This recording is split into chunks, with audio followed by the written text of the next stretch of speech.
د کونې غټولو نوې طریقه. سلام ګران لیدونکو، هیله ده چې روغ جوړ او د صحت جامې وبرتن وي. زه یو ځل بیا ستاسو په خدمت کې د یو نوي ویډیو سره دریم. هیله ده چې د پام وړ وګرځېږي. تر هر څه دمخه باید یادونه وکړم، که زموږ چینل مو نه وي سبسکرایب کړی نو زموږ چینل سبسکرایب کړئ او په خوا کې ورسره د غونې نشان ووهئ. مننه. د میرمنې کونه ولې نه غټېږي او څنګه کولی شو د میرمنې کونه غټه کړو؟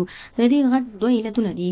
لومړی، کله چې د پلار په کور کې میرمن یا جنۍ وي نو د دې په کوناټول لاس نه وي وهل شوی او کوناټي نارمل حالات کې پاتې وي. کله چې د میرمنې په کوناټول لاس ووهل شي نو د میرمنې کوناټي غټېږي. دویم غټ علت دا دی چې کله د پلار کور څخه د میړه کور ته لاړ شي، هلته لږ اسوده شي، ژوند دې ښه شي، نو د دې سره هم د میرمنې کوناټي غټېږي. خو که چېرته د دې سره هم د میرمنې کوناټي غټ نه شي نو تاسو کولی شئ په کور کې ورته یو نسخه جوړه کړئ او د میرمنې کوناټي د 3 میاشتو په تېرېدلو سره غټ او خوندور کړئ.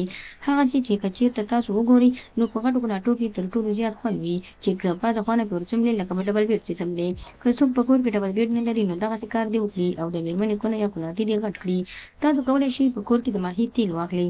په کور کې د ماهي تیلو څخه تاسو داسې استفاده کولی شئ، کله چې تاسو د ماهي تیل واخیستل او دا به تاسو واخلئ او پاخه به یې کړئ. د پخولو نه وروسته به تاسو دا راواخلئ او یو بوتل کې به یې واچوئ. هر ټیم چې تاسو کله کوروالی کوئ، د کوروالی مخکې یا د کوروالی پر وخت تاسو د میرمنې په کوناټو دا ووهئ او هر ټیم یې مساج کوئ. د ماهي تیل یو خاصیت لري چې کله د انسان په بدن کې ولګېږي نو دا ګرمایش لري او د انسان غوښه پړسوي او غټوي. نو دغه یې تر ټولو اسانه طریقه ده چې تاسو کولی شئ د میرمنې کونه یا کوناټي پرې غټ کړئ. د اکثره میرمنې کوناټي داسې وي لکه فوټبال او د اکثر بیا داسې وي لکه د ټینس بال.